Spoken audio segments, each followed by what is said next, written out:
Chapter 7. The narration of various stories. I bow down Sri Ganesh, I bow down Sri Saraswati, I bow down the Guru, I bow down the family Dinty, I bow down Sri Sita Ramchandra, I bow down Sri Sadguru Sainath. Let us pick up the threads of the previous chapter. Let us recollect how much Baba loved the renovation of temples, how he would strive to be benevolent to others, how he looked after and protected his devotees, how he would wear out himself, how he would suffer for the sake of his devotees. He would take samadhi doing Khand Yoga practices. He would do Dhupti Poti and other practices. Sometimes he would separate his head, legs, and arms from the body and bring them together as before. If you call him a Hindu, he looked a Muslim. If a Muslim, he had all the auspicious signs of a Hindu. Such was the extraordinary avatar. Which wise person can describe him? Whether he was a Hindu or a Muslim, nobody was able to make the least conjecture. His behavior was always the same towards both the communities. Ram Navami was a Hindu festival. He would celebrate this as his own by having the cradle tied up in the Sabha Mandap and have kathas and kirtans recited. In the square, in his presence, the cradle would be tied and he would have the kirtan performed. And the same night, he would permit the Muslims to hold a sandal procession. As many Muslims as wished to come would join the sandal procession with pomp and glory. He got both the functions celebrated equally happily. When the Ram Navami day dawned, he was found arranging wrestling bouts and giving away prizes such as horses, anklets, and headgears very enthusiastically. When the Gokul Ashtami festival would come, he would have the Gopalkala done. And similarly, when it was Eid day, the Muslims were not restricted from namaz. Once, when the Muharram festival came, some Muslims came to the masjid and asked for permission to have the Taziyah procession in the village. According to his orders, the Taziyah was built. It was kept for 4 days and on the 5th day was asked to be removed. He had no feeling of either pleasure or displeasure. If he was a Muslim, he had pierced ears. If he was a Hindu, he believed in circumcision. Thus, neither Hindu nor Muslim. Such was the scantified avatar of Sai. If he was a Hindu, he lived always in a masjid. If he was a Muslim, there was the scarred fire burning day and night in the masjid. In the masjid itself was the grinding stone on which the grinding was done. In the masjid, the bells would trim and the conch would be blown. And in the masjid, the offerings to the scarred fire was made. What kind of a Muslim was he? In the masjid, there were recitation of bhajans always, free distribution of food, offerings to God, worship of feet and puja. What kind of a Muslim was he?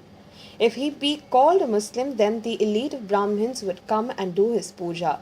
The Agnihotris would prostrate to him, having surrendered their pride of purity to him.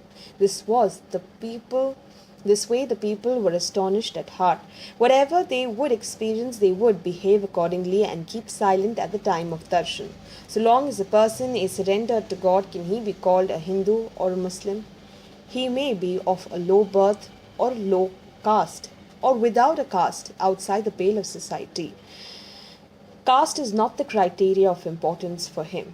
One who does not have body consciousness, whether he is a Hindu or a Muslim, for him all caste and creeds are equal. The discrimination born of caste is not applicable to him. He took meat with the fakirs or on his own ate fish and would not be disgusted even if a dog put his mouth into his food. A farmer stores grains obtained in the current year by building storehouses so that in case there is shortage in the next year, it would prove useful. Similarly, a gunny bag full of wheat was stored, and also a grinding stone to grind the grain in the masjid. There were also scuttles to winnow the grain. Nothing fell short of a householder's life. In the pandal there was a decorative, beautiful and special Tulsi Vrindavan. Nearby there is a wooden chariot beautifully carved. Because of my good deeds of the previous births that I could come in contact with all these good things. I will hold these in my heart and feel lack of nothing till the end. Thanks to the good fortune of the previous births, I have been able to attain his faith, get peace of mind and contentment in household matters. Afterwards, however much I may prosper, that happiness will never be regained which I experienced and was blessed to receive in the company of the great Sri Sai. Sai is the store of ultimate happiness. How could I describe his uniqueness? Whoever surrendered to him was permanently settled for good. Those sannyasis who have performed penancy, holding danda, and who use deer skins for clothing and for sitting, those who have visited Haridwar and been to Tirthas, those who have practiced hard penancy, those who have renounced the world, and those who are non-attached came there. He would talk, walk, and laugh a lot.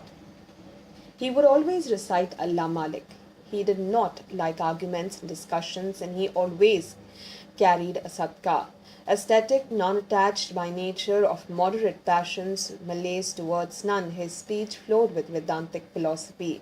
Well versed in Vedanta till the end, none could fathom who Baba was.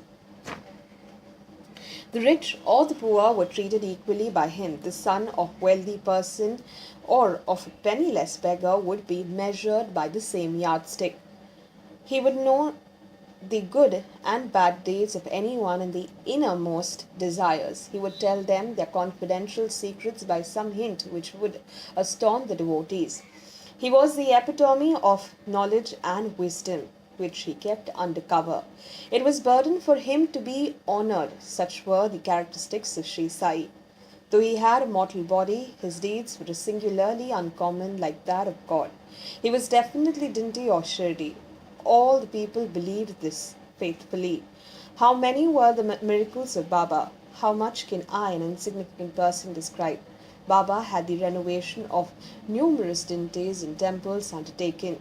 In Shirdi itself, by the hands of Tatya Patil, he improved the temple of Shani, Kanpati, Shankar Parvati, the village dinti, and Maruti. The money that he collected from people as dakshina was spent in charity partly, and some was simply given away. To some he would daily give rupees 30, to some rupees 10, 15 or 50.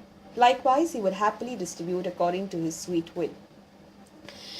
This money belonged to people of all religions, and those who accepted it were aware of this. Baba had the wish that it should be spent in a good way. May it be so. Many people prospered only because of his darshan. Many wicked people turned good. Many were cured of diseases, leprosy, and a lot of people achieved their welfare. Without putting collyrium or ointments or herbal juices, many blind regained their sight. Those who were lame started walking just by surrendering at his feet. Such was his infinite greatness that nobody was able to gauge its extent. From all four quarters, countless people started streaming in. He sat at the same place near the Dhuni. He eased himself there itself. He would remain at the same spot, sometimes with, at other times without a bath. He was always intent in meditation. On his head he would have a special white headgear and tie a clean dhoti to his waist, put on a shirt or a fera. Such was his dress at the beginning. Initially, he would practice the Ayurvedic medicine in the village. He would examine patients and give the medicines. He had healing touch and became a famous Hakim. Once upon a time, a devotee's eyes were swollen and were like red balls. Both pupils were blood red and no weight was available in Shirdi. The simple and pious devotees showed his eyes to Baba. Immediately, Baba got the making nut biba, pounded and made into balls. Under the circumstances, some may have put surma, powdered pearl. Some may have put wet pieces of cloth dipped in cow's milk. Others may have kept cool camphor cakes on the eyes, or some would have used collyrium. But Baba's remedy was absolutely different. He picked up each biba ball in his own hands and pressed as much as possible, one in each eye, and then tied a cloth around them. The next day, the cloth tied around the eyes was removed and the eyes were washed with cold water poured in a steady stream. All the swelling had disappeared and the pupils were clear.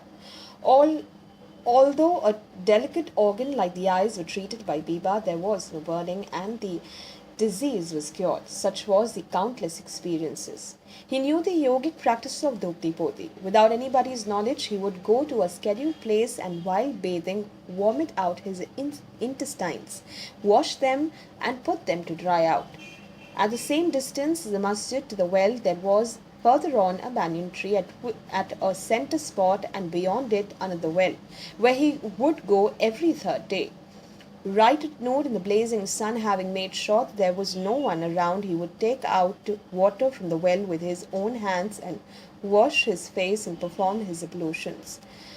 On one such occasion, while he was having his bath, he took out his intestines quickly and started washing them on the spot. When a goat is slain, his intestines are turned inside out. After being thoroughly washed, they are cleansed and folded. Similarly, he removed his own intestines, washed them inside out, and spread them on the rose apple tree.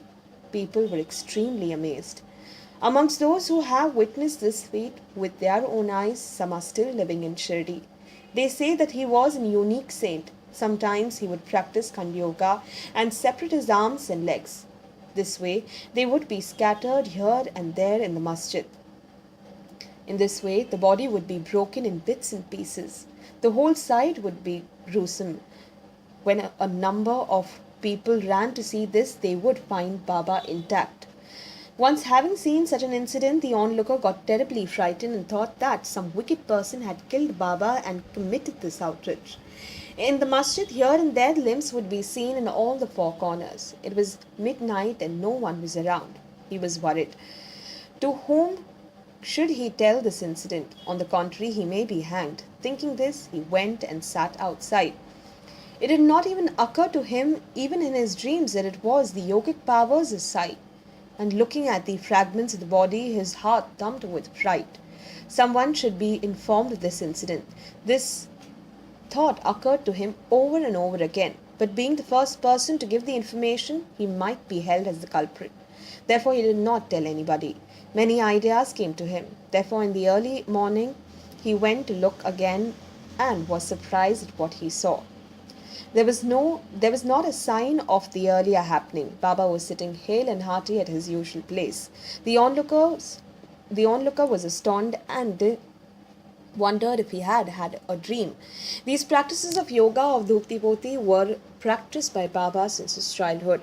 Nobody would understand the depth of it and fathom his yogic state.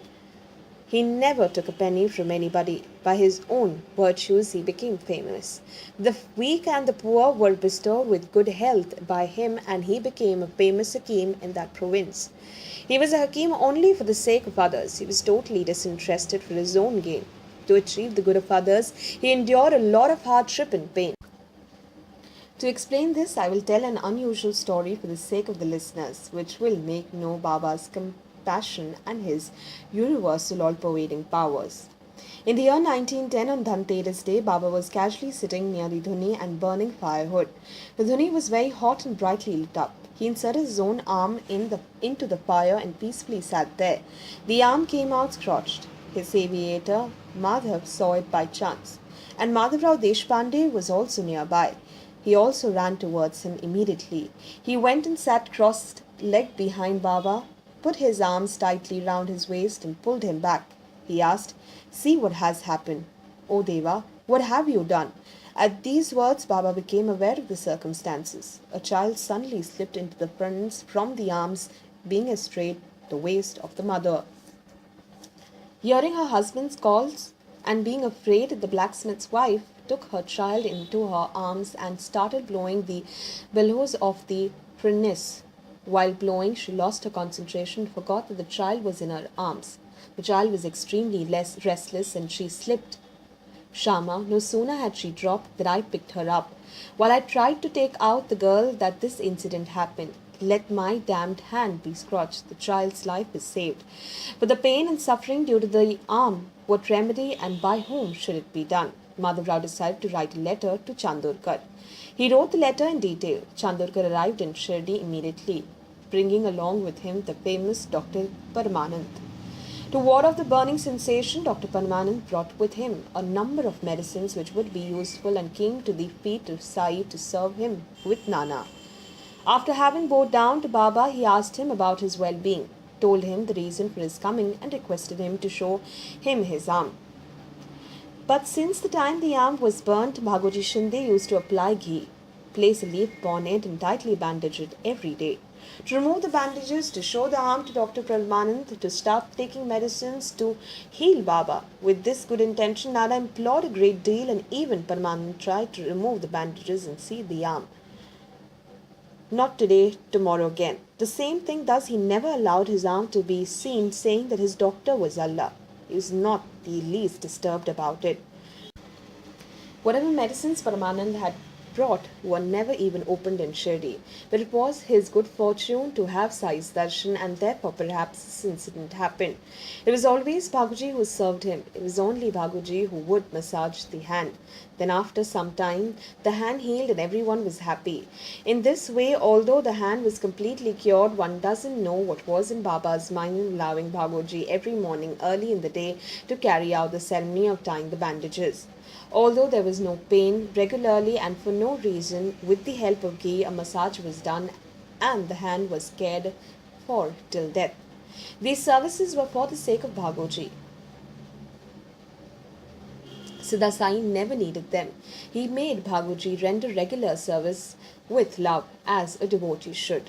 Because of the sins of his previous birth, Bhagoji was suffering from leprosy.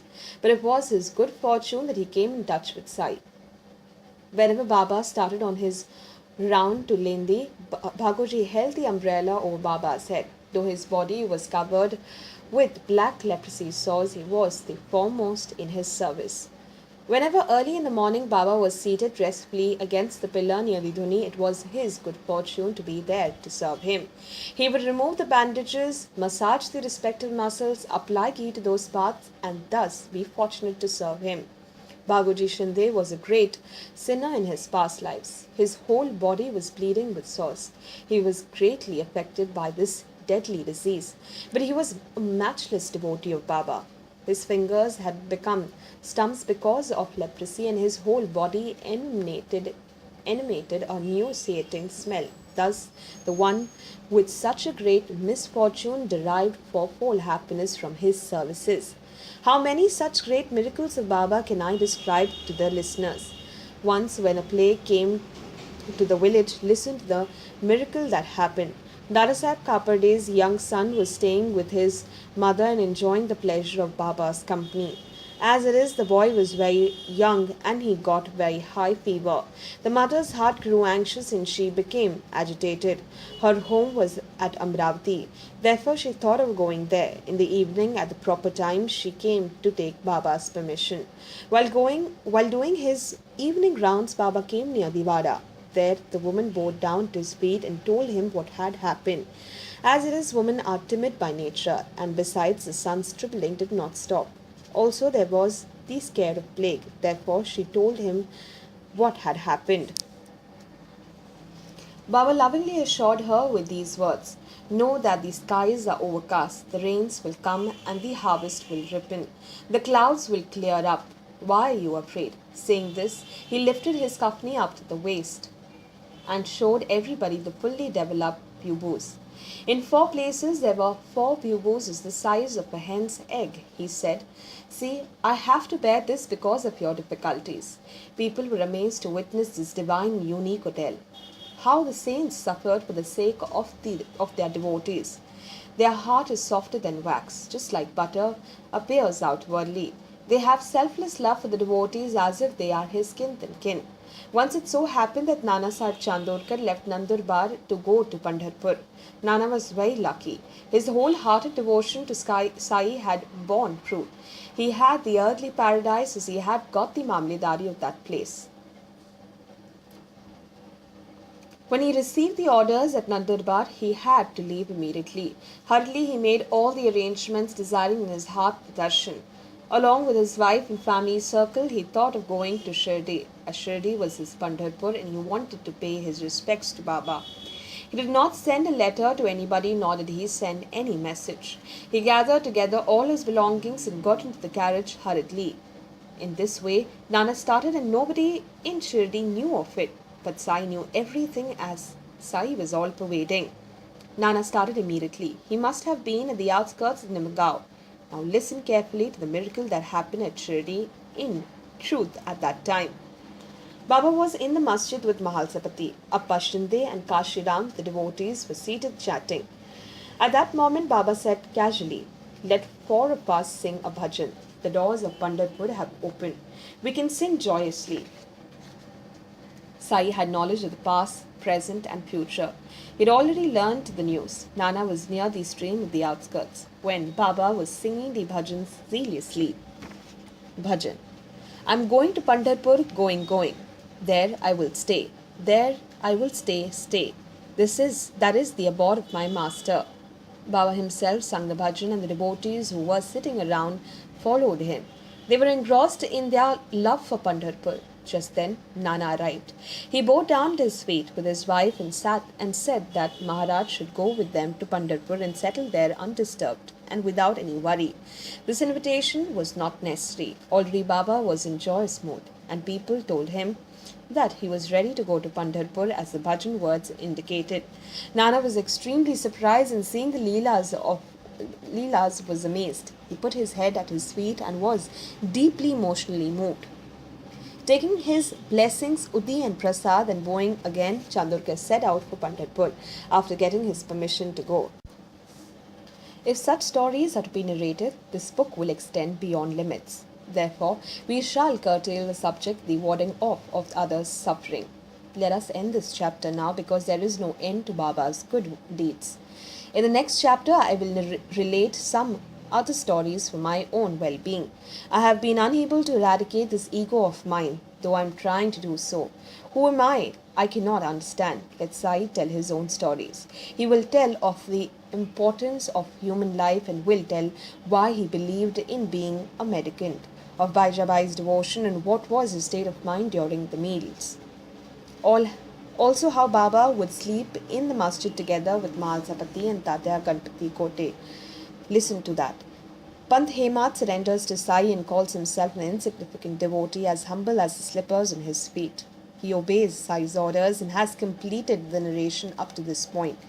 May there be well-being. This is the end of the 7th chapter, the narration of various stories of Sri Sai Samartha Satcharitra, written by the devotee Hemat Pant, implied by the saint and virtuous people. This is offered to Sri Sadguru Sainath. May there be auspiciousness.